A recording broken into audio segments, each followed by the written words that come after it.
দিল্লিতে বৈঠকে ইন্ডি জোট, দল বাঁচাতে দিল্লিতে মমতা অভিষেক। তৃণমূলের একাধিক সাংসদ দিল্লিতে অনুপস্থিত, দলের থেকে দূরত্ব বাড়িয়েছে একাধিক সাংসদ। অভিষেককে লোকসভার দলনেতা মানতে নারাজ দলের সাংসদরাই। অভিষেককে অপসারণের ব্লুপ্রিন্ট তৈরি হচ্ছে। দিল্লি থেকে আমাদের প্রতিনিধি অনুপম সরাসরি আমার সঙ্গে রয়েছে। অনুপম, পরিষদীয় দলে ভাঙন, সংসদীয় দলে ভাঙন, এমনকি ইন্ডির অস্তিত্ব নিয়েও বড়সড় প্রশ্ন। দিল্লিতে গিয়ে দল বাঁচাতে পারবে অভিষেক মমতা? 23টা রাজনৈতিক দল আজকের এই ইন্ডিয়া জোটের বৈঠকে থাকবে, তবে গতকাল অরবিন্দ কেজরিওয়ালের পার্টি আম আদমি পার্টি জানিয়েছে তারা থাকবেন না।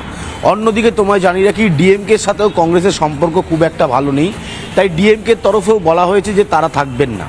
এছাড়া তুমি জানো যে কংগ্রেস এবং সিপিএমে কেরালার ভোটের সময়ও তাদের মধ্যে একটা দ্বন্দ্ব প্রকাশ্যে ছিল। সুতরাং সিপিএম প্রতিনিধিত্ব পাঠালেও খুব যে গুরুত্ব দিচ্ছে সিপিআইএম এই ইন্ডিয়া জোটের বৈঠকে তেমন নয়। অন্যদিকে তোমায় জানিয়ে রাখি, 5 রাজ্যের যে ভোট হয়েছে সেই ভোটে তৃণমূল কংগ্রেসের একেবারে পরাজয় হয়েছে।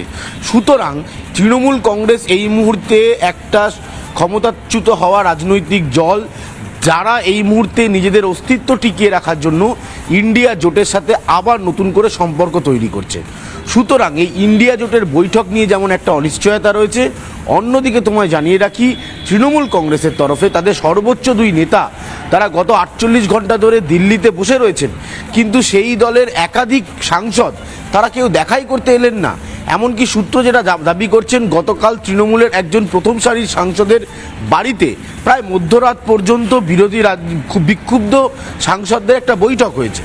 ফলে এই তৃণমূল কংগ্রেসের এখন অস্তিত্ব নিয়ে যথেষ্ট সংকট রয়েছে। এই জোটটা কোথায় আছে এটা খোঁজ করতে গেছেন, আদৌ আছে কিনা।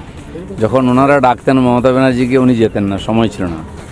এখন উনি গেছেন, জানি না কার সময় আছে ওনার সঙ্গে দেখা করার।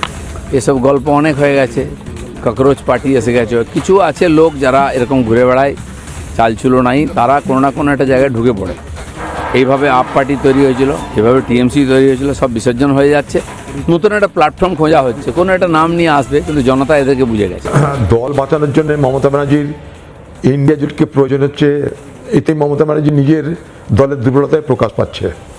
যদি একথা মমতা ব্যানার্জি ভাবে বা তৃণমূল ভাবে যে ইন্ডিয়া জোটের মিটিংয়ে অংশগ্রহণ করা প্রয়োজন, কারণ দল বাঁচাতে হবে, তাহলে তাতে প্রমাণ হয় যে এতদিন মমতা ব্যানার্জির যে ধারণা ছিল ইন্ডিয়া জোটকে নিয়ে, সেটা বেঠিক। কারণ এটা ঘটনা যে ভারতবর্ষে ইন্ডিয়া জোটকে যদি দুর্বল করবার জন্য কোনো নেত্রী সচেষ্ট হয়ে থাকেন, তার নাম মমতা ব্যানার্জি।